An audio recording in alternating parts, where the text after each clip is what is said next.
మేము చెప్పేది కాదు, ఇది తీన్మార్ మల్లన్న గారు చెప్పిన విషయాలు మేము చెప్తున్నాం.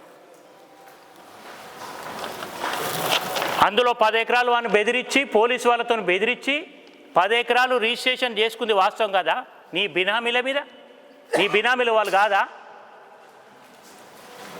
ఒకటే రోజు 3 రోజులలో 154 డాక్యుమెంట్లు ఎట్లయినాయి? 154 మంది డాక్యుమెంట్లకు ఎట్లయినాయి ఒకటే రోజు?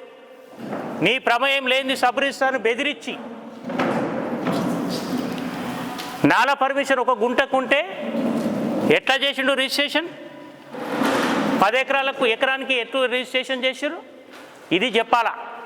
అందుకే కదా తీన్మార్ గౌరవనీయులు తీన్మార్ మల్లన్న గారు ఇచ్చిన కంప్లైంట్ మీద రాష్ట్ర స్థాయి అధికారులు వచ్చి సబ్ రిజిస్ట్రార్ను ఉటావుటిగా సస్పెండ్ చేసింది వాస్తవం కాదా?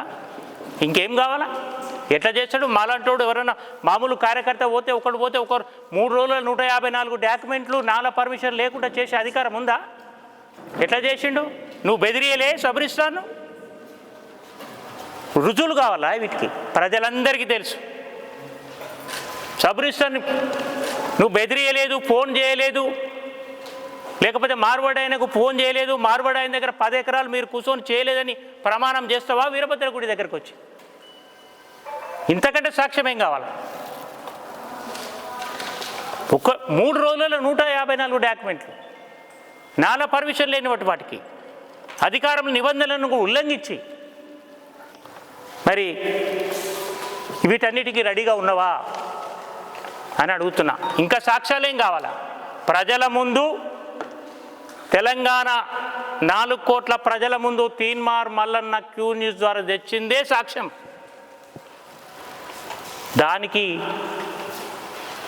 సునీత గారు పాపం విషయం వెళ్ళబుస్తే తీన్మార్ మల్లన్న గారు రాసిన లేఖను కూడా వస్తే దాన్ని పట్టుకొని ఇది మెంటల్ది, ఇదేనా నీ సంస్కారం నేర్పింది నీకు? కాంగ్రెస్ పార్టీ సంస్కారం ఇదేనా? రేవంత్ రెడ్డి బాటలో పోతున్నావా? Like and subscribe.